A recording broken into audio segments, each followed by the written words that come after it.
Hello and welcome to Unparliamentary Language, a political podcast that will always stick together, come thick or thin. I just wanted to say, Tom, that I'm forming my own independent podcast. Oh, right, okay. Yeah, just separate of this. There's been too much bullying within this podcast here, so we're going to have to go our separate ways. Apparently, I'm more popular than the Lib Dems already, so that's a good start. So, besides deciding to go off into your own independent podcast, what's your week been like, Rob? Yeah, it's been very good. I mean, I say very good. This is just minor gripes now, but my car went wrong, and then I fixed it, and I was like, yay! And then literally the day after my car got fixed, I got a chip in my windscreen, and I just thought like, oh god, the world doesn't want me to have a functioning car. But apart from that, I'm absolutely fine. How are you? Yeah, I'm pretty good. I mean, I've had a weirdly long string of weekends in a row where I haven't actually had much to do, which has been nice. I've mostly been catching up on all the Eurovision semi-finals, like in their individual countries, which is making me feel very European. Which means I might be shockingly disappointed come the 29th of March. Yeah, no, it's been good. I've been catching up with Denmark and Sweden's Melodifesten, which I think is how you pronounce it. I'm not good at Swedish. But yeah, that's been good. That's a level of Eurovision commitment that I've never done before. Like, I like my Eurovision. Like, I listen to the playlist on Spotify before it all goes up. But doing that, watching the qualifiers for each individual country, hats off to you. I mean, it's not something I would have done if it weren't for the fact that I'm on a Discord server where there's a group of Eurovision fans who basically organise all of this, say, we're going to watch it at this time of day, and here's a link to their equivalent of iPlayer for each country, which mostly works, which is pretty cool. And, you might be a few seconds out of sync, but you generally know you're watching the same songs and stuff, which is pretty cool. The caliber of song that makes it to the final, there's some pretty weird and wonderful things there. Does it get weirder the further back in the process you go? I mean, there's definitely. I mean, I don't know if you've seen our final, which is clearly it's nowhere near as big over here. And this year we had some weird voting system, and we ended up getting the person none of us really wanted. But there were definitely people who were a bit out of tune and stuff like that in the British one, and we only had 6 finalists. And then you look at these other shows where they have 4 semi-finals with 5 different finalists at each semi-final. Then yeah, there's some weird stuff in there. But I mean, it's interesting to watch it get culled, as you'd expect. It's also annoying and frustrating when you have to write off an entire country for their poor choice of a finalist. Well, without further ado, let's head on into Headline Quickfire. So as we've been doing the last few weeks, going to start off with some positive news. Again, we all like a good pun in a headline. This week's one is, the best thing since sliced bread, UK bread bag recycling scheme launched. And I suppose it's one of those things you might not think about very often, but bread comes in a plastic bag. Most people just throw that away. If you get maybe slightly fancier bread, it comes in paper and people know to recycle that. But I'd hate to think how much plastic is just thrown away on that kind of plastic bag. So yeah, seems like a decent idea to me. Yeah, seems like a really good idea. We talked, I think, in the past about lots of supermarkets trying to get rid of plastic packaging, and it's something that, like you say, you don't really think about until you go, oh goodness, don't we waste a lot of packaging that way? Didn't we run a story a couple of episodes ago about a supermarket that had gone entirely plastic free, or at least in a section? And yeah, I think we did mention that, or it's definitely been in the news. So yeah. There is definitely something like that going around. Yeah, it's nice to see things going in that direction. Yeah, I mean, people complain about a lot of things, and maybe it gets hyped up too much in the media when these efforts are going forwards. But in general, recycling things and not making as much waste is a good idea for the planet. There's only a finite amount of resources. Until we start, having replicators that run purely on solar power anyway. So, yeah, it's a good idea. So our next headline, Daily Mail stripped of her passport. And again, alluding back to something from last week, this was actually I try and mix up who we get the headlines from in this section. And I felt like the Daily Mail could have been much more angry about this than they were. I mean, they were getting their way, clearly. So maybe that's why. Yeah, I mean, this is the story of Shamia Begum, the IS bride who was looking for essentially her citizenship to come back to Britain in order for her to have the birth of her first child back in England. That has now been revoked by the Home Secretary, Sajid Javid, and it has been the source of much debate. I think it's one of those few news stories that seems to have touched almost everybody I've known has had something to say about it, one way or the other. You heard did you hear Shamina's interview from her herself? Did you read any of that? I watched a clip. I don't know how edited it was because it was only about 2 minutes long, with her being obviously interviewed by by a reporter. And the main criticism I saw of that was she didn't seem to show any remorse in that particular interview. I can see that being an argument, but I think my main concern is that the precedence of the Foreign Secretary just being able to strip someone of their citizenship is a worrying precedent. And I mean, I think if it started happening all the time, people would probably be more up in arms about it. This is a specific set of circumstances that meant he was able to use that power, with a lot of people being like, yeah, okay. But that's the bit I don't like about this. I don't think if she's done something wrong, she should come back and have a trial in the UK under our system, would be my rule, because she was, until she was stripped of it, a British citizen. I know it's technically possible to lose your citizenship for various things, but it always feels like that is walking a particular line if you revoke citizenship. Yeah, precisely. I think it sets a dangerous precedent. I think I might feel more comfortable with it if the Home Secretary said that anybody who went to America and joined the KKK or some sort of similarly extreme organisation could also be banned.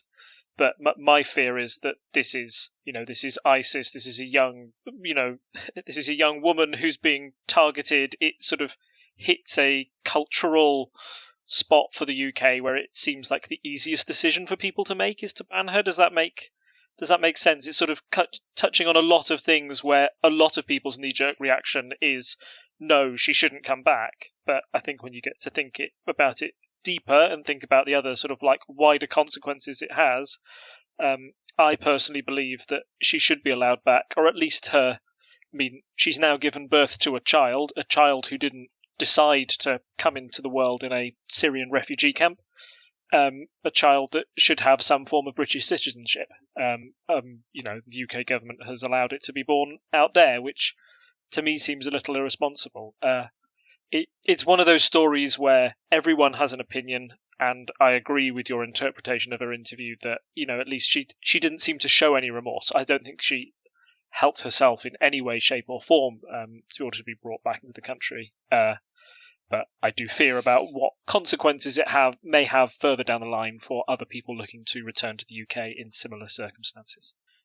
So our next headline is from the Financial Times.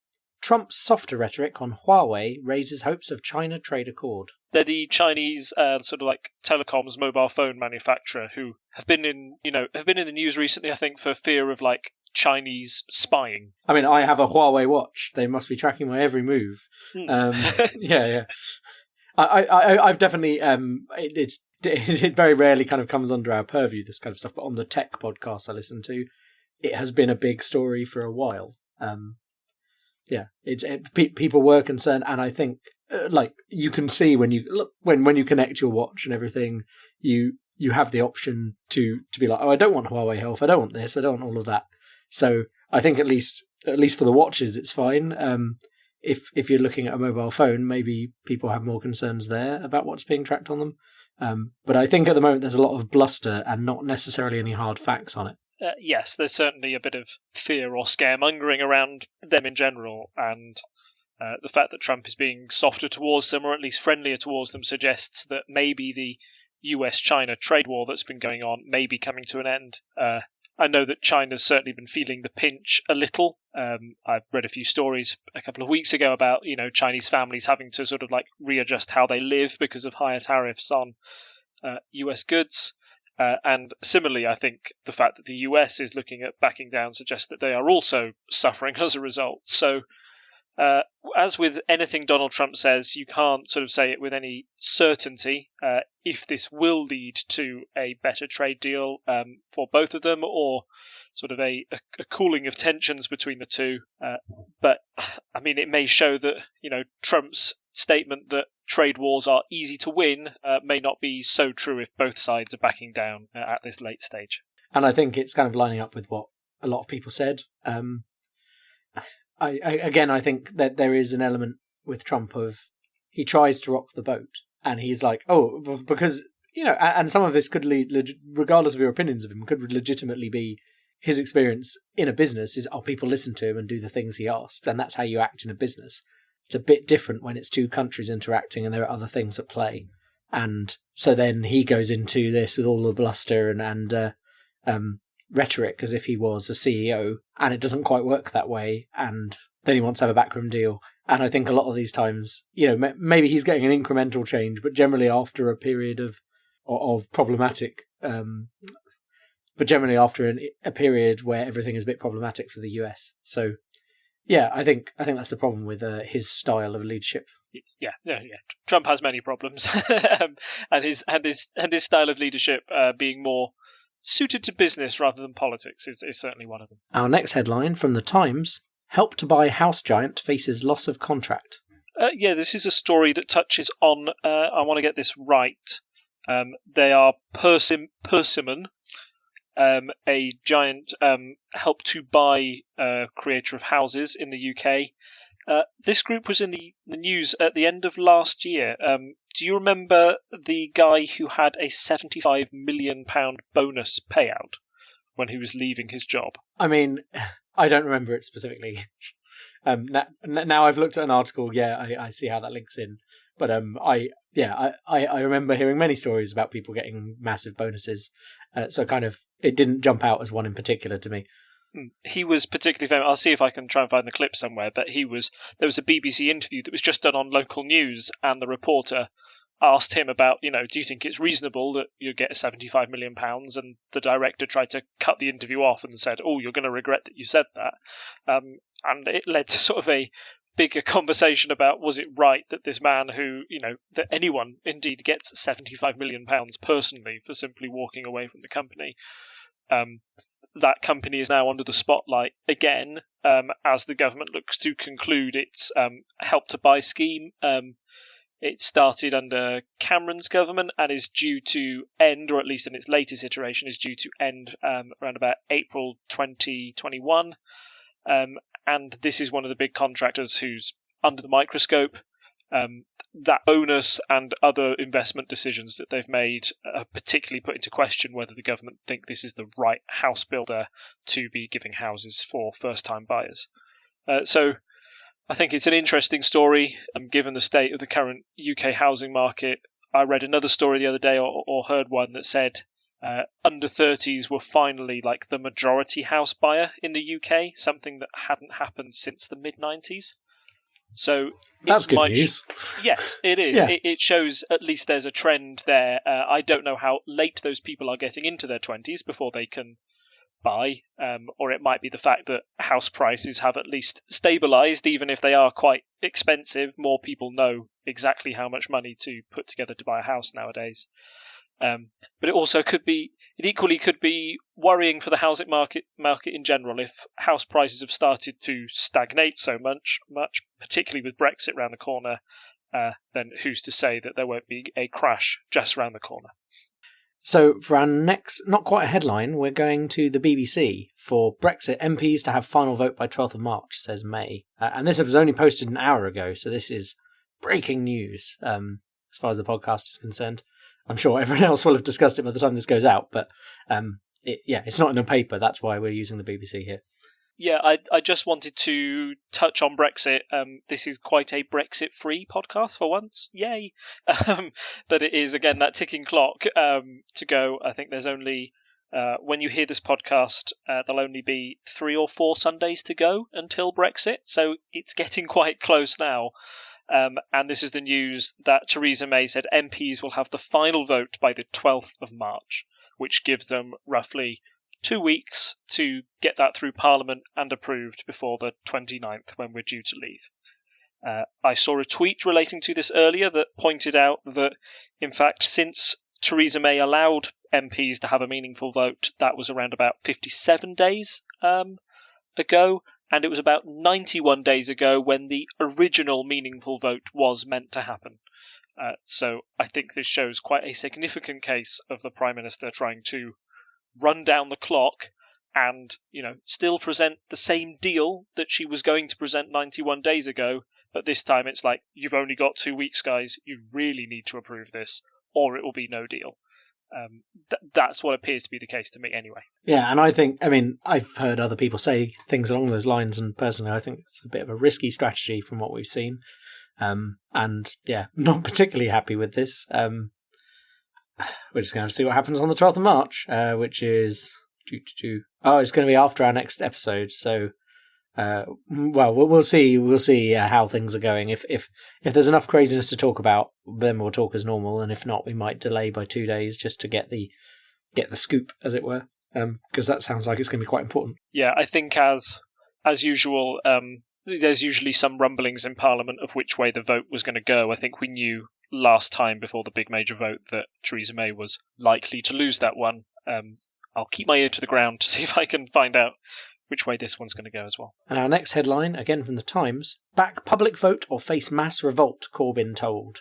Yes, this is touching on one of the stories that we've talked about quite a bit over the past few weeks, that Jeremy Corbyn appears to be ignoring the call for a public vote or a second vote on the EU referendum. That was a rule that was passed by his own party by about 70% back at the party conference, and it's something that's been left out of all Corbyn's kind of rhetoric ever since then, or at least as he tries to put his deal forward to leave the EU. Now, of course, Jeremy Corbyn isn't in power. There's no way that he could force the Prime Minister to get a second vote.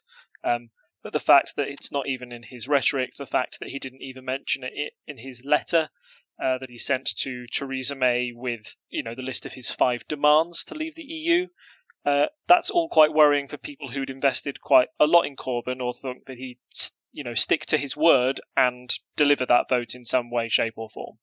The fear here of mass revolt would be from one within the Labour Party, or at least one where he's shown to lose a significant bit of his support from traditional members of that party. And following on from that, so our next 2 headlines kind of run together and I suppose also tie into this. We have Independent Digital, we will keep May in power, says Tory defector, and City AM with let's get this party started. And that leads us right onto our main story for tonight, doesn't it?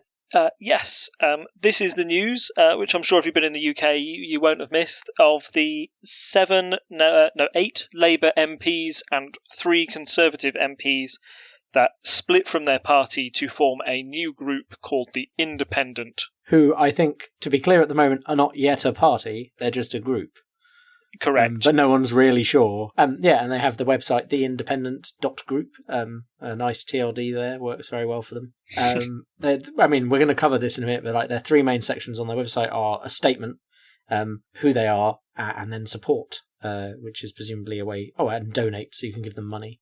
But the big thing you see when you load up their webpage is politics is broken, let's change it. Yeah, I think that's their big message, and we talked about this last week, didn't we, about the formation of a possible new centrist party, and this is very much the ideological space that all of that group of 11 MPs fit into now.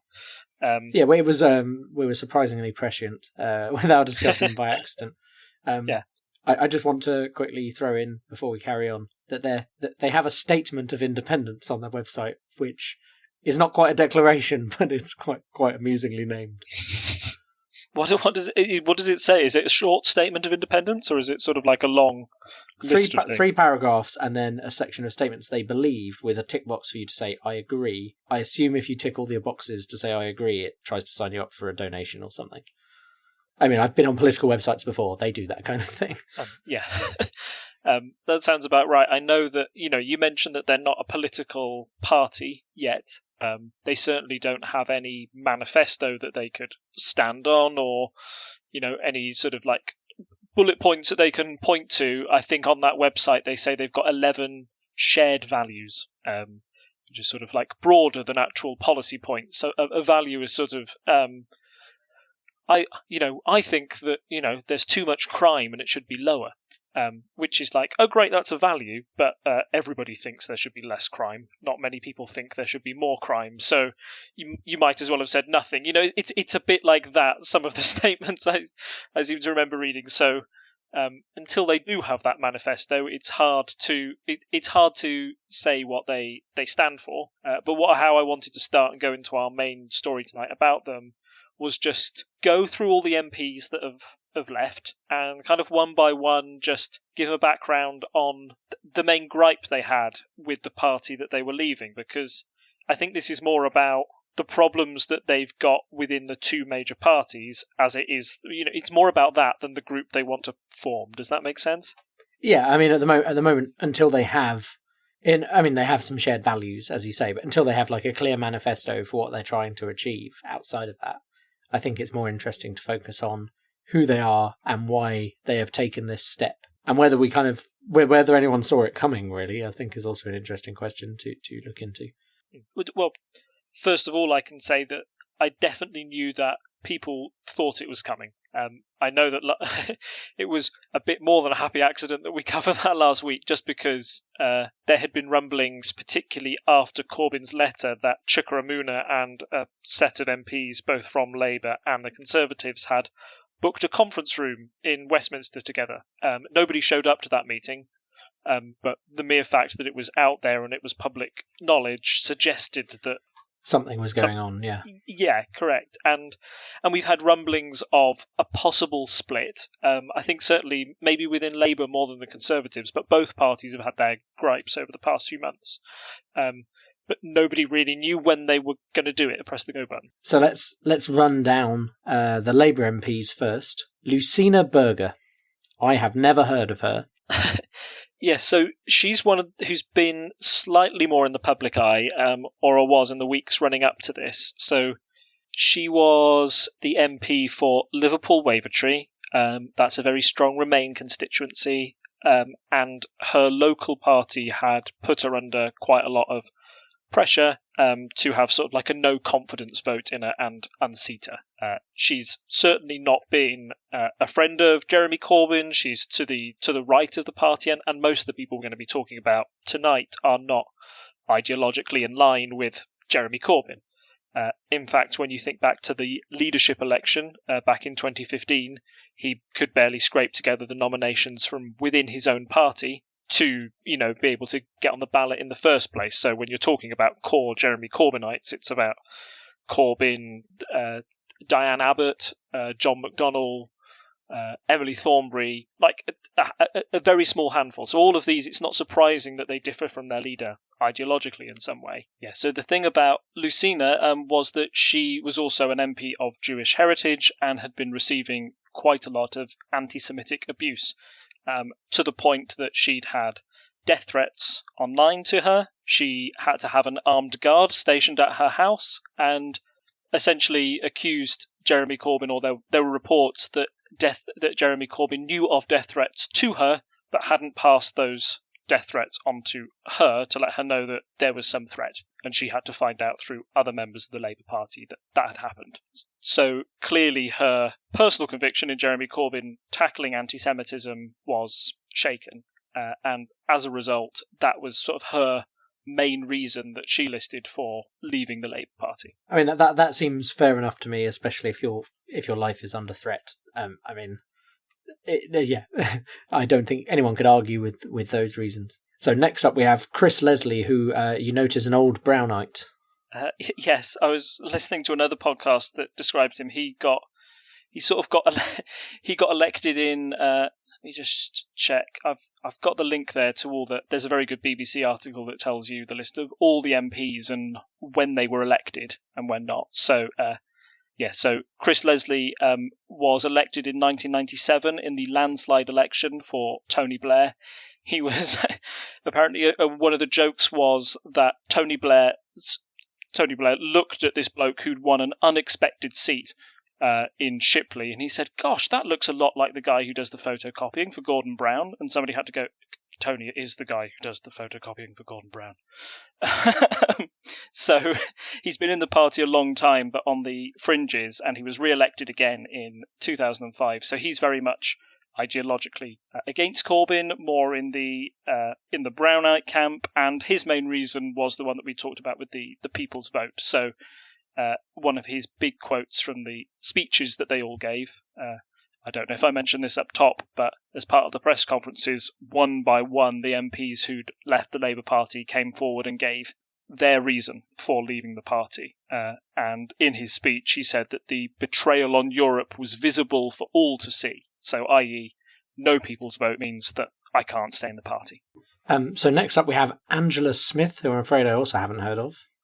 Yeah, I mean, you're not going to have heard from a lot of these people. They're all quite like Labour backbenchers, apart from the one I've kind of like left towards the end. But Angela Smith, she was another MP who was sort of facing a vote of no confidence from her own party members. And she herself said that this had been responsible for the hard left of the party that had forced her to go into this vote. So that's somebody who's quite clearly at odds with the ideological shift that's happening with the party and the move to the left. Yeah, and next up we have Gavin Shuker, who I think I've heard the name of briefly, but looking at his picture I don't recognise him. Yeah, he's very much like as above. Vote of no confidence from some of the members in his party was threatened. And he also blamed the climate of anti-Semitism, or at least the lack of action on that point, for one of his reasons for leaving the party. And then we have Mike Gapes, who I don't recognise either. Yep. He's slightly different. He mentioned foreign policy concerns. So again, he mentioned Russia, Venezuela, and Syria by name. Those are all areas where the Blairites or the Brownites within the party would have taken a very different view to Corbyn. So Corbyn has been less likely to convict Russia of, the Novichok scandal. Corbyn was one of the most cautious, saying like, hey, wait up till we've got all the facts here. Let's not blame Russia, when a lot of people could see from the evidence, or at least assume from the evidence that was put before them, that it was very, very likely Russia. Corbyn sort of wanted that cast iron guarantee before he said anything, and that made some within his party feel uncomfortable with how close he may be to Russia. On Venezuela, that's a country that's going through an awful lot of turmoil at the moment. I know yesterday there were clashes on the border as aid was trying to get in from Colombia, and as the opposition tries to oust the current socialist regime. Venezuela had previously sort of been touted as a socialist success story before its collapse, and now it's being touted by right-wing press as an example that true socialism doesn't work. So there's ideological clashes around that. And on Syria, you may remember that Jeremy Corbyn was at odds with most of his party when David Cameron had a vote to have airstrikes within Syria. Jeremy Corbyn gave one speech saying, no, we shouldn't. Meanwhile, his own foreign secretary at the time, Tony Benn, gave quite an impassioned speech to say, this is why we need to strike, and this is why we need to stand up to ISIS. So his is a slightly more niche concern, but it is something that may concern somebody who's looking, if Jeremy Corbyn is to be a future Prime Minister and these are going to be his foreign policy objectives, then if he's at odds with that, then he felt he could no longer stay within the party, knowing that he was so opposed to the foreign policy agenda. So next up we have Chuka Umunna, who is definitely, I mean, you've noticed he's most high profile. He insert gif of "I will watch your career with great interest." But yeah, he was mentioned a long time ago, pre the votes that brought Corbyn to power, as a potential future Labour leader. And I think when I looked into him at the time, he looked good to me as an option. And then he was in the election race against Corbyn, which he didn't win because Corbyn won. So he's definitely, I would imagine, maybe not a household name, but if you've been paying attention to politics at all in the last few years, you must have heard him come up. And he's been involved in campaigning for Remain, and ever since Brexit has actually been underway, I think he's definitely been one they've gone to for sound bites on the BBC. He's definitely been there as a kind of a opposing voice within the Labour Party. Yeah, he was going to stand in 2015 against Corbyn and was one of the front runners and then withdrew his own campaign after a couple of weeks, saying that he didn't like the scrutiny his life was under, or something. Whatever it was, the time wasn't right. So nobody ever got to vote on him, but everybody had still sort of earmarked him as a possible future Labour leader. After Corbyn now, or at least the way that the party is structured and the way that it would favour a more Corbynite candidate in the future, that's probably unlikely to happen. So Chuka may have seen his potential future go up in flames. So what he's devoted most of his time to after the referendum campaign is being the voice of Remain in a lot of quarters. He was one of the principal MPs involved in the People's Vote campaign. And he was the one who a lot of people said if there's going to be a split within the party, he's the one who will lead it. It's worth pointing out that this independent group of MPs doesn't have a leader at this point in time. They're all equals, they're just all independent MPs. They're not a party in that sense. They keep sort of stressing that. But if you were going to call a de facto leader, then Chuka would be the one. He's definitely been doing. He's just been a bit more. He's just generally a bit more outspoken and interviewable, partly because of all that history we've mentioned. So it's not surprising that it kind of defaults to him. Yeah, and again, unsurprisingly, the big issue that led to him resigning is probably Brexit and how the Labour Party has been handling Brexit, particularly the promise for a second referendum or a vote on that. That hasn't come across, and Chuka feels that that's the time to leave the party if they're not going to pursue a people's vote. And then we have Anne Coffey, who I think I recognise, having looked at the pictures in that article, but I couldn't tell you where from. Yeah, so I've pointed her out, and like you say, she's probably, I hadn't heard of her before this. She's not a particularly memorable MP, or doesn't have the profile of Chuka, but she's significant in another way, that she's been an MP since 1992. So all the others I've spoken about are class of 97 to 2005 intake.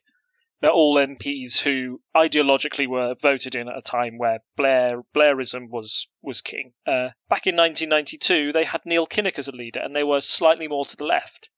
And having an MP like Anne Coffey join in on this group, and I actually read her statement, and she doesn't bash the party a lot. She doesn't talk about Brexit or anti-Semitism particularly. She just says that the party is not one that she recognises, that she joined in 1992. And she said it was very sad because she thought she would die, being in the Labour Party, and things have changed so much where she feels now is the time to leave. She's the one MP you could sort of look at and say, if more were to follow, if this was a group that was going to take a large group of MPs, they could point to Anne Coffey's actions and say, well, this is why I'm leaving, or like it's not just disaffected Blairites that are leaving. There are sort of like true Labour through and through people, or old Labour within this group as well, that feel uncomfortable with the current direction the party's going in. And then we've got two more who we're only going to briefly touch on. There's Joan Ryan, who left again on anti-Semitism, which we're going to discuss in a minute. And then Ian Austin, who hasn't joined the independent group. What happened with him? He's slightly odd, I think. I mean, he's been under sort of like threats of a no confidence vote from his own party for a while as well. He's been a very vocal critic of Corbyn personally.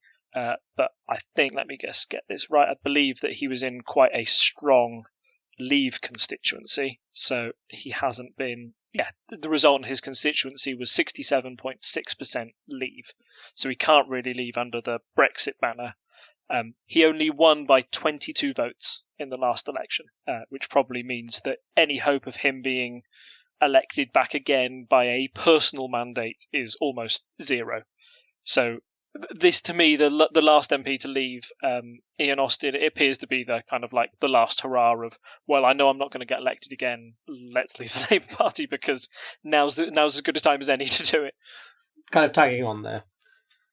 So we've gone through there, and there were some people had the same reasons as each other. Do we want to go through those different claims and see what our thoughts are on those? So, the big one we have discussed before is anti-Semitism, within the Labour Party. So, I mean, I wanted to touch on this briefly because, of course, it's a very thorny and complicated issue, and many Labour supporters would say that the Labour Party has done quite a bit to try and target anti-Semitism in the short term. You've had the Chakrabarti inquiry that's been, trying to look at cases of anti-Semitism and dismiss people where appropriate. There were also reports just before this came out that Labour was investigating over 600 reports of anti-Semitism and were looking to take action on each one. So I think the party is clear that there is a crisis within there, and they are going to, they are looking to resolve it. However, it's still quite a thorny issue, and the way that Jeremy Corbyn deals with it, or is seen to deal with it, is a matter of debate. I have many pro-Corbynites there saying that, Jeremy Corbyn's doing all he can and saying that, anti-Semitism is just a smear against the Labour Party. It's a stick to beat Corbyn with. I personally think that Jeremy Corbyn is not anti-Semitic at all. He is trying to fight it. However, the media has been so hostile to him within the United Kingdom that when people, bring up anti-Semitism as a legitimate concern, his response to that is a little bit feisty and a little bit sort of like a bunker mentality of, we're doing everything, why don't you? There was not a particularly good interview he did with Sky News in the aftermath of these MPs leading, where he sort of lost his temper a little. With the person who's interviewing, saying, why aren't you talking to these Jewish people who support what I've done? And the reporter was sort of saying, but Jeremy, there's a lot of genuine concerns from other Jewish people who feel you aren't doing enough. Like, how can you address these? Again, it's a really complicated issue, but as Tom Watson said this morning in an interview on the Marr Show, he said that Jeremy Corbyn has to lead from the front here and take more of a personal responsibility for what's going on in the party in this matter. What happened to Lucinda Berger and the party's leadership office not passing on death threats to her? It's not anti-Semitic that they did that, but it's certainly not good leadership to do that, to look after your own MP within your party. So that's my opinion. I don't know if you've got anything to add on that topic. Yeah, I think there is, as you say, in the media there's been this press on Corbyn, and Corbyn himself isn't anti-Semitic, in my opinion, but you need to be seen to do more is probably more of it. I don't doubt that there's stuff going on, but if people are having to leave over it, anti-Semitism is obviously a thing that needs to be stopped. But yeah, I think as the problem we have here is he's the leader. And so, yeah, he might be like, it's kind of almost coming down to technicalities. Where he's like, well, I'm not anti-Semitic. It's like, yes, Jeremy, but people have tarred you with this brush now. So you now need to almost go out of your way to make it obvious that you're not. And I think that's where the problem lies. So I'm sure they are doing stuff in the party that, not being an internal member of the party is harder for us to see. But it's obviously not enough for these leaving MPs. And it's also not enough for the optics to the media. And if it's such an easy knife for the various right-wing papers to turn, they should really just come up with a better way of handling that so that it's obvious on the outside that they are dealing with it. So on to a lighter news. Brexit and how the Labour Party has handled Brexit. Or, well, I suppose also how Corbyn has handled Brexit, because that's who they're choosing. That's most of their claims that it's to do with the leadership of the party, right? So, in short, and I'll talk about this in generalities here, but there has been a worry from lots of MPs within the Labour Party that Jeremy Corbyn may not be as, pro-Remain as he first appeared. There were accusations, and that's what led to the second leadership challenge right after the result of the referendum, was that Jeremy Corbyn hadn't really campaigned enough during the Remain campaign to sort of like say, this is why we want to stay in the EU. And that feeling's sort of hung around ever since. Now, the Labour Party's official position is that it supports Brexit. That was in its manifesto in 2017. And Jeremy Corbyn can point to the largest vote that Labour's had, even I think in terms of percentage and number of votes, it was bigger than Tony Blair's in 1997. So he can say that he's got a large amount of people that support his policy on Brexit. However, I think the reality is slightly different, that when I was talking to a lot of my friends and people at the 2017 election, they all said, oh, well, Labour's position on Brexit is that they support it, but don't worry, it's a super soft Brexit and he doesn't really mean it and he's Remain really and he'll come up with a way to get out of it. There was a very... And I think that lines up with my impression of how people felt about it as well. Now, of course, as we mentioned, the deadline is very, very soon. Jeremy Corbyn's had to come out and be more firm on what his proposals are if we were to leave the EU, particularly if there's going to be any sort of cross-party vote that would pass in the Commons. Jeremy Corbyn needs to be involved in that. Corbyn so far has listed his 5 plans, and as I mentioned in that letter, there was no mention of a people's vote or hope of a second referendum. This second referendum was voted on by a large majority of the party membership at the Labour Party conference back in 2018. Jeremy Corbyn has always promoted himself to be a great believer in democratising the party and listening to the party when it wants its view heard, and this is probably the one issue where you can point out and say, actually, he doesn't seem to be listening to their views. That's what's upset a lot of MPs and a lot of members, and that's what has driven, I think that's what's made this split possible. 1 or 2 MPs could quit because of anti-Semitism in the party, particularly if it was directed towards them themselves. But I believe that Brexit is the big driving factor that has allowed such a big group to split off and for them to have a hope of support within the wider public. We've mentioned how at the last general election the Conservatives and Labour combined had over 80% of the vote. We know that 80% of the country doesn't support Brexit. That's not a fair comparison to say. So the fact that you've got these Remainers looking for a political home, that's somewhere for them to go, and that's why the party's split down those lines. I don't know if you've got anything more to add on that. Not really. I mean, I did have some concerns about Corbyn's view on Brexit because it was unclear during the general election run-up and all of that. But I also felt like, in general, Labour was for Remain as a party. So it didn't concern me too much. And I think his 5 things he wants for Brexit, that kind of lined up with my opinion at the moment, which is like, Brexit is kind of happening and we've let the cat out of the bag. We've opened Pandora's box and it's going to happen, unfortunately. I would, like I've said before, if I could click my fingers and make Brexit go away, I would. But I feel like we're kind of, we've touched on it before, having another referendum probably isn't going to help us at this stage. It would. I don't know how. I have no. I mean, there are 2 options for a referendum, right? And just a revote, which would be terrible because it kind of shows that referendums are pointless. I mean, the only upside of that would be if we then stopped having referendums. But I think there are some things that I would legitimately say having a referendum for is useful. And the other kind of referendum you can have is one on the final deal, which I just don't think is going to help, because if it's yes or no on the deal, well, that's like yes, the deal, or no, no deal, which is just as bad, and essentially the thing that's already going to the MPs. And the alternative is you have like various levels of things to vote for in that referendum. You'd have to have the EU to have agreed to all of them up front, which seems unlikely.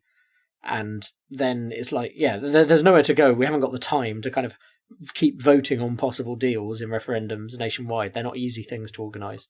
So I think that's the problem with going back to a people's vote.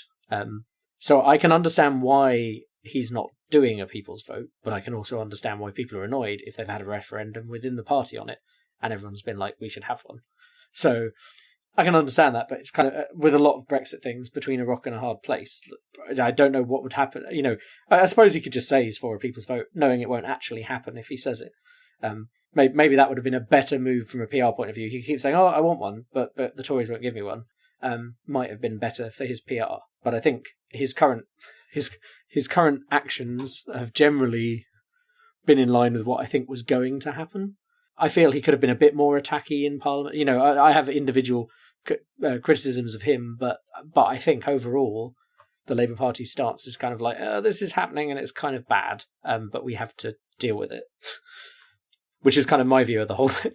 Yeah, he's been more pragmatic than I think he'd be, and it would have been easy for him just to say, yeah, we'll do this vote, and not do it at all.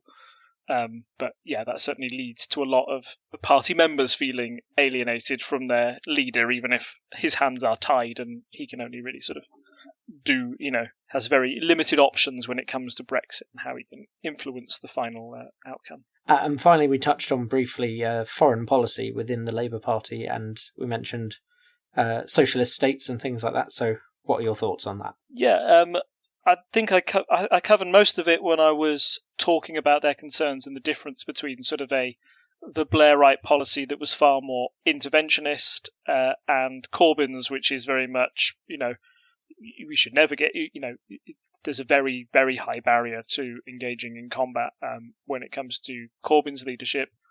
I think that this is a much more inside baseball question and is more sort of one MP with a gripe against Jeremy Corbyn rather than the whole party.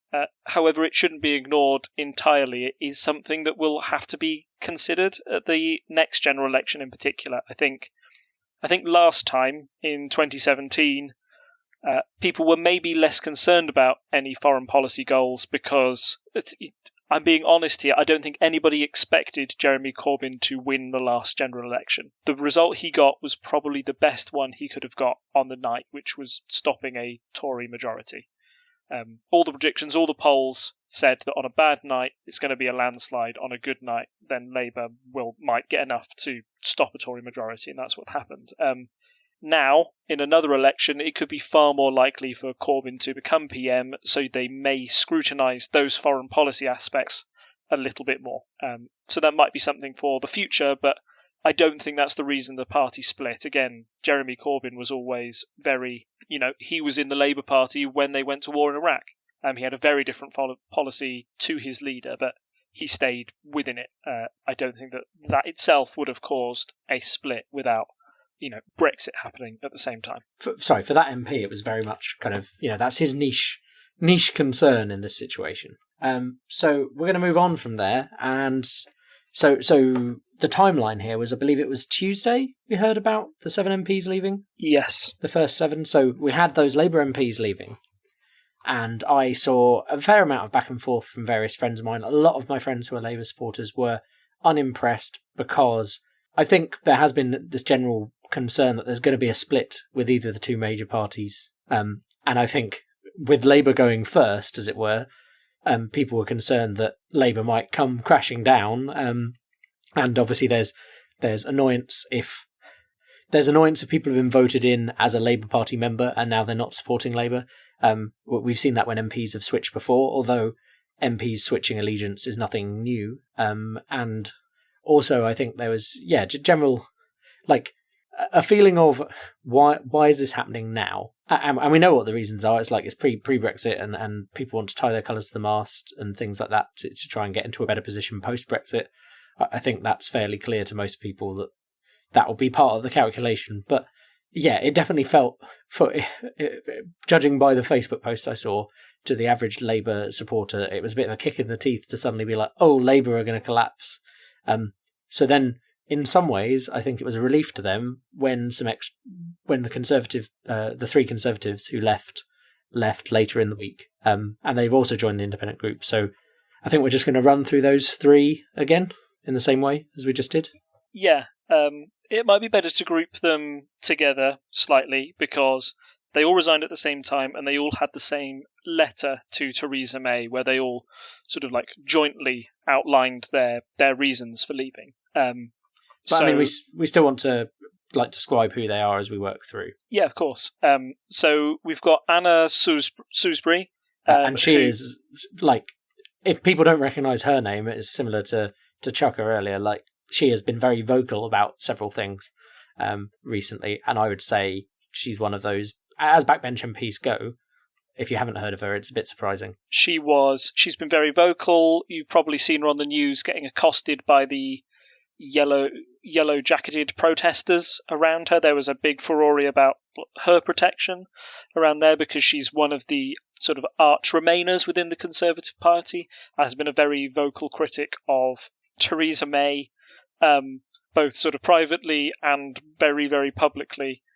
She was an MP. Let me just get her Oh, do you want the little summary from the BBC? I'm just trying to get her summary from the BBC about her constituency and how much she won. She won by 863 votes, and her constituency was 53% Leave. So yeah, she won. She won there. I remember that on the night. I think she was one of the few Conservative MPs within the sort of like London and Greater London area to keep her seat, because in 2017 there was a huge sort of like swing towards Labour in those areas, and she directly attacked the policies of Theresa May and her sort of like move to the right as a reason why the election had been so close, and was really damning even on election night of how Theresa May had done. So it's no secret that she dislikes the leader, and she's definitely doubled down here. One of the big things she said in one of her interviews was that the party had become Blue Kip, which is a mixture of the Conservatives and UKIP, and she also sort of like publicly criticised May while she had been Home Secretary for her policies on immigration. So I think it's fair to say that she's not the best friend to Theresa May, has a bit of personal beef there as well, but mostly you'd say her biggest ideological reason would have been Brexit and that big split between them. And I think on the day, there was an interview with her on the day, and she didn't hold back. She clearly, I don't know if we're going to touch on this later for the others, but she clearly was happy to be in a position where she could openly criticise things she may have held back on previously. And considering how much she was criticising when she was a member of the Conservative Party, it was fun to watch. I'll see if I can find that video and put it in the show notes. Yeah, it's definitely anything that she said was very entertaining to watch. She doesn't hold back. So next we've got Heidi Allen, who was previously working with the Work and Pensions Secretary and has been quite a vocal critic, whilst part of the Conservative Party, of the universal tax credits and how they're applied. She's been an MP in the past who's had to sort of stand up in the Houses of Parliament and say to other Conservatives, why am I the only nice one here? Almost along that extent, to say, yeah, we should be doing, having like a far more liberal or one nation Conservative approach to benefits and benefit reform. She's also a member of quite a heavy Remain constituency with 62% Remain, 38% Leave. So again, she's another MP who not only left because of Brexit, but I think with her it's genuinely that she is one of the Conservatives that's further to the left of her party and far more central. And again, she worried that the Conservatives were already going too far right for her, not just in Brexit policy, but also on social concerns as well. So here was an opportunity to leave, and she took it, essentially. I think I've seen Heidi Allen in passing, but she's not as well known to me as the others. So finally we have Sarah Wollaston, and I think I've heard her name, but I couldn't have put a name to a face. Yeah, again, she's the MP for Totnes, so she's down in Cornwall, where traditionally the battles are not Conservative Labour, but more Conservative Liberal Democrat, or at least that's how they've been down there. And she's from a marginally Remain constituency. Again, I think her concerns were more based towards the Brexit end, and she's certainly the Conservative MP with the sort of like least big profile on this issue, but she still had some significant concerns about the way that the country was going. The line I've pulled out for her from the letter that was sent by all three of them, they've said that the result of the referendum was 52 to 48. She feels that the Conservative government has sidelined the views of 48% of the British public. And that was one of the big reasons for her leaving the party and joining the independent group. Some people were angry about their MPs or MPs in the parties they supported choosing to leave and form this group. And you've thrown in a YouGov link.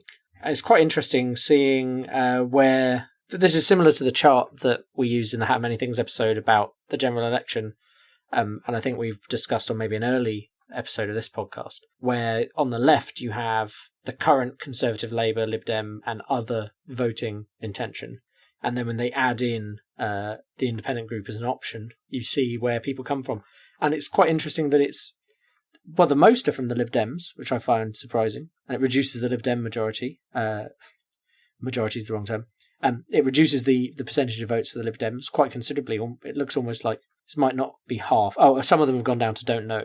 But yeah, there's a small amount of Conservatives coming down, a decent chunk of Labour, and then some people who are already in other going, oh yeah, the independent group sounds right for me. So that puts them to 14% of the overall electorate based on this poll, which is interesting.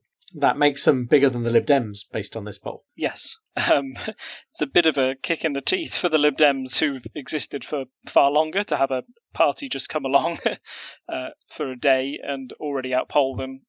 But I think it shows what we mentioned in the last episode, that a lot of people would vote for Lib Dem policies, but without the sort of taint of being in a coalition with the Conservatives and Labour. This thing that's sort of coming out fresh-faced allows more people to say, oh, this is something different, I might vote for them, or I might vote for a party that had that going for it. That might be why, in fact, so many Lib Dems associate with it. They'd say, oh yes, I'd vote for a party that had those policies, because they're pretty much the same as what the Lib Dems stand for, at least in their Brexit viewpoint. I think you mentioned earlier that as well, that a lot of friends said that they were worried that it was reducing Labour's chance of winning. It was undermining, if parties split, then that means that they're not a viable winner at the next general election. And the worry was that as Labour split first, that's like, those Labour MPs have single-handedly undone our chances of winning the next election. The fact that Conservatives decided to split as well shows that there's trouble with both parties, that both of them have to consider what's going on. Even though the Conservatives, I think, arguably have been far less affected, both in the number of MPs that they've lost and in the number of voters that are swayed by this independent group that's appeared. It still shows that at least some Conservatives are willing to go over to a more centrist party and place their faith in that instead. Yeah, and I think it is interesting, as we were talking about polarisation in politics, that there is a group trying to go for this middle way, which is, as we said, a bit more New Labour in feel, at least from the majority of them. So one point that did get mentioned, I know quite a few people were saying that if they leave their party, I mentioned this earlier, well then, people voted for them because they were the Labour Party candidate. In fact, amusingly, one of them mentioned, I can't remember who it was, she came up on stage and said, hello, I'm the Labour MP for blah, before catching herself. So, it's very ingrained that party is part of who you are within politics. So the question is, should they hold by-elections? Is the mandate from their constituents them, or is it them and the party, and therefore is the party a big enough part of it that they should immediately go to a by-election because they have left the party? So this is a big debate that has puzzled politicians for years. A lot of MPs would like to think that without them, the party wouldn't succeed, that they have a huge personal vote. However, as traditionally is the case when MPs leave a party, so Zach Goldsmith left the Conservatives in protest over the Heathrow expansion, and he said that he would step down as an MP, he would step down as a member of the Conservative Party and have a by-election in his constituency if the Conservatives decided to erect a runway there. He did so, and as a result, he lost to the Lib Dem candidate who went against him. And the Conservatives, although they ran a candidate, sort of split the vote between them and Zach Goldsmith, and that was enough for the Lib Dems to win. Mark Reckless was a Conservative MP who switched to UKIP just before the 2015 election. He ended up using his constituency, and the Conservatives won. So it's one of those things where personal mandate really means very little. I think the only MP who may survive in a by-election would be Chuka, who's got a majority of, let me just check, what's his majority? I think it was 26,000. It was very, very big. 2 seconds. Yeah, 26,000 MP for Streatham. And his constituency is 79% remain, so it's not surprising. Yeah, so he may be able to, although a lot of those people might say that your majority increased so much last election because you were a member of the Jeremy Corbyn Labour Party. That's why it was so much bigger than it was back in 2010 when he first got elected. So I think that in the majority of cases, those independent MPs would lose if a by-election should happen. And I think the majority of people vote for a party rather than the person involved. However, in this instance, there's no legal thing that says they must have a by-election. By-elections are only mandated if an MP is arrested or is forcibly removed by. I think constituents can decide to vote out an MP, but that's never happened. The sort of like whole, the hoops you've got to jump through to do that, such an obstruction that it's never happened before. This is an opportunity for these MPs to try and form a new political group and get some political capital before they're voted out altogether. I feel that if you just had a by-election immediately, any hopes of this sort of like new party would be snuffed out completely, and that's a bit unfair that those people wouldn't be allowed a voice or wouldn't be allowed to have an influence on something before they had before they were just removed automatically. Otherwise, you get very entrenched in this two-party system. I think people within those constituencies who voted for the Labour Party and now have got somebody who maybe doesn't represent their interests have a right to be aggrieved. But I think maybe my retort to this, or what I've been thinking of, is if these MPs are voting on an issue of Brexit, if they are campaigning for a people's vote, then the members of those constituencies, they get a chance to vote out that MP in 2022. I may never have a chance to vote on membership of the European Union again in my lifetime, which is more democratic. I would rather somebody sort of sacrifice their personal position to try and get me that opportunity rather than them have a by-election and that never happened. Does that make sense? Yeah, no, I think I see what you're saying. And I think if you look at the people get angry. I think some of the anger was due to feeling betrayed by members of a party people are a member of, and I mean, I don't think any of my friends were constituents in these constituencies. So it was when I've seen these discussions, it's been in general terms there's something they feel they don't like about it. I don't think there's necessarily anything wrong with it. I think what you're saying is quite reasonable. And also, if you look, I mean, we want progress in general, but if you look at the precedent, people have moved across the aisle, as it were, in the past and kept their position and not had to have a by-election.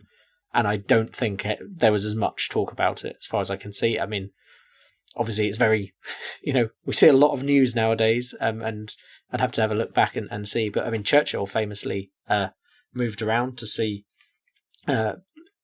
Churchill famously moved around to see when he lost his position within the Conservative Party, and then eventually came back to the Conservatives. But that is a thing that happened. I don't think I disagree with you on that. I think they've been voted in, and yes, it was because of which party they were, but also they were voted in. People had to like them and believe in their policies, not just necessarily Labour policies or Tory policies. So, yeah. Yeah, I think the reason there's such sort of a visceral reaction against it is, I mentioned it before, but whoever splits, there's a fear that, if you split, then you're just helping the other guy out. You're helping the Conservatives out. I've heard from those sort of like deeply, deeply entrenched in Labour saying that any vote that's not for Labour is a vote for the Conservative Party. That's including if you vote Green, SNP, Independent, anything. They say no. That all that does is help the Tories. The only option to get rid of the Tories is a Labour government. And in some way they're right. It's a two-party system. It's one that favours that. But at the same time, a lot of people feel politically homeless. A lot of people feel they want another option, and that neither of the two parties represent their views. So it's a really tough choice for those people just to say, sorry, you've got to vote tactically your whole lives. You want to try and, you want to give another party a voice and not get so angry that some people in your own group are splitting. the MPs that left didn't do it for a laugh. They didn't do it, just making light of the situation. Many of them saw that. I heard some commentators, I think it was in particular Laura Koonsberg of the BBC, tweeted on that day saying that you can see that this is a really hard decision for all these Labour MPs who are leaving. They know the hate they're going to get. They know the problems they're going to be, getting, the concerns amongst, that this is the thing that allows the Conservative Party to win the next general election because of them. But it's something they felt they had to do and that they had very strong convictions for leaving. I don't think any MP would go back on that decision now. So I suppose a final thing, we mentioned this is a group and not a party. And that's an interesting distinction because within the world of politics, parties can raise money in certain ways and they also get an amount of money. If they're above a certain size, they get an amount of money from, for electioneering, etc. So what does it mean that they're not yet a party? And do we think they're going to stay a group for very long if there is a way for them to, get more funding and so on by being a party? I don't think they will become a party until they know that there's a general election on the horizon. However, it means that, for them being funded, I don't think they've got any shortage of people wanting to fund them, for the very simple reason that, Jeremy Corbyn's Labour Party economically wants to, tax the richest and, in order to help the poor. But by taxing the richest, and that might upset the economy, there's a lot of people who've got things invested in the status quo that may want to invest in a new centrist party and have been looking for a place to put that money. Equally, the Conservative Party seem to support a no-deal Brexit, which would also upset the whole structure of the British economy and would make a lot of people lose a lot of money. So this seems to be almost the party of the status quo or of stability or of the one, just to continue the politics of, the last 10 years, or not quite, but at least keep the economic stability that they've got. So that's why I don't think they'll have any trouble getting the funding and staying a group like that where they don't have to divulge who their funding comes from at the moment. What I will say is that Chukwuemeka has had an interview with Channel 4 where he said, no, once we've got... They might also at this stage be waiting to see how many more people get involved in this group. Once they've got a good idea, once it settles, there may be more defections from either party after March 29th, depending on how Brexit goes. I think that would be the moment for them to actually form a party and say this is what we stand for and have a publicly available list of donors. At the moment, for the next month, they can survive on private donations and sort of put forward the idea of a new centrist party in British politics would be a good idea. However, after Brexit happens, that's the time for the iron to sort of like strike while it's hot and see if they can be an actual viable force in British politics. Just kind of as a way to round out this discussion, I think we're finished with what we want to say today before moving on to the quick polls update. There's a good article in The Guardian from David Mitchell about binary politics, and it's interesting. It's talking about how the parties only care about the parties continuing to exist. So, for example, there's now a new document that Labour MPs have to sign that essentially says, I will believe in Labour regardless of the leadership, essentially. And I think that's an interesting thing that's changing. Like we've mentioned before, the Conservatives are very good at making the party survive at the expense of members or even the country. But it's also true that Labour are doing things like that. So that the idea that the party is more important than anything else. And so the idea that Labour or Conservatives can swing one way ideologically, but still be considered that party is quite interesting. And basically, I'd just say read the article. It's very good. It looks... reading it now, I will listen to anything David Mitchell has to say.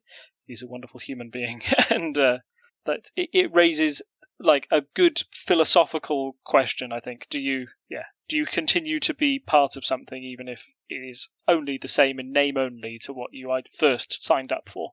It's almost the perfect counterpoint to the by-election thing. You voted for an MP and they've moved party, but have they actually moved party, or were there were their ideals, were they ideologically fixed, and you knew you were voting for that person with those ideals at the time, and it's the party that's moved rather than the person. And so we'll move into a quick polls update. Wow, so when we last spoke, it would have been about the 10th of February, and we'd seen 2 strong Conservative polls. But since then, it's been Conservative, Conservative, Conservative, Conservative, and 2 ties. So that's pretty damning for Labour, right? And if you look, Labour have started to drop. The Conservatives had a bit of a move up, but there's also a move up to UKIP. A move up to the Lib Dems, not UKIP. And a slight move up for the Greens. The UKIP's starting to die down again, probably because they're thinking the Conservatives are going to be more Brexity, as we've discussed before. Still, none of them at the heights they were at in mid-2017. But it's just Labour has taken a bit of a nosedive since the 1st of February. Yes, and you can... So if the Labour nosedive started at the start of February, then people may point to that's Jeremy Corbyn's fault. That's why that's happened, because of his Brexit policy. However, the more they go down and the quicker they go down, more people will start to say, well, that's the independent group's fault, and point to them instead. I linked to 2 polls that were taken by Sky Data on the 19th of Feb, I think the day after the IG group was formed. They had the independent group polling at 10%, Labour on 26%, and the Conservatives at 32%. So that's showing the Conservatives as significantly lower than the sort of 40-odd that they've been polling in some of the bigger polls. But Labour at 26% looks pretty damning or pretty low. And the independent group having gone above the Lib Dems almost immediately.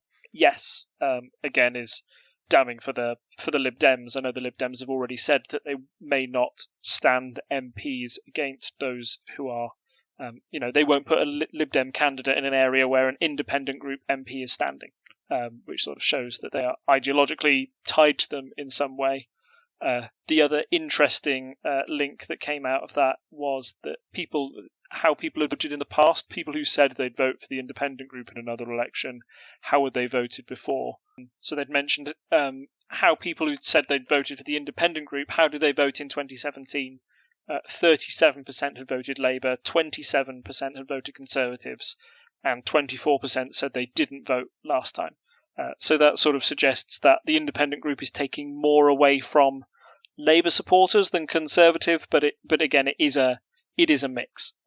And looking for those third groups and which party they are affecting the most will probably be the focus of our polling in the near future. I expect personally that the excitement around the IG group will die down. Yes, yeah, certainly. As they come under more scrutiny, and people have said, oh, you haven't got a manifesto, and have realised that, in a lot of cases, I couldn't vote for an independent group MP. I assume you couldn't either. In fact, there's only 11 constituencies across the whole of the UK where it actually matters, and they're not that electorally significant yet. But wait until after Brexit, as we've said, and see if they become a larger political force. That will be the really interesting thing. As I said earlier, we'll watch their careers with great interest. It's interesting to see where this goes. We didn't talk about the possibility of a third party last time, another central party last time, because, for our health, it's a thing that's interesting, and maybe this is, at least with our system, maybe this is the inevitable backlash against polarisation, because we don't, while we have a functionally two-party system, there is wriggle room within that system to maybe break it if enough people go behind an independent group or something like this. So, interesting things to watch in the future, and we'll keep our eyes on the polls as we do every 2 weeks. Thank you as always for joining me, Rob, and giving me all your insight into the political landscape. For our listeners, obviously you can come and join us on Discord and listen to us as we record if you'd like. Always nice to have people correcting us in the chat. You can come and find the latest episode show notes at parliamentary.observer/211. Or you can just come and comment on the episode, or whatever you want to do. That's where our home on the internet is. And you can go to Facebook and find us as Unparliamentary Language. You can find us on Twitter and Instagram at UnParlPodcast. And you can find us on Reddit at /r/unparliamentary. And I don't put these kind of things in the end every time, but any reviews you can leave on whatever service you use to watch podcasts would be greatly appreciated, as basically 5-star reviews are what affect algorithms and get us found and help grow listenership. So yeah, if you have the opportunity to go and drop a review, whether that's on Apple Podcasts or somewhere else, please do that.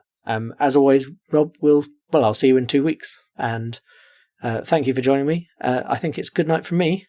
It's a good night from him. Bye. Bye. Bye. Bye. Bye.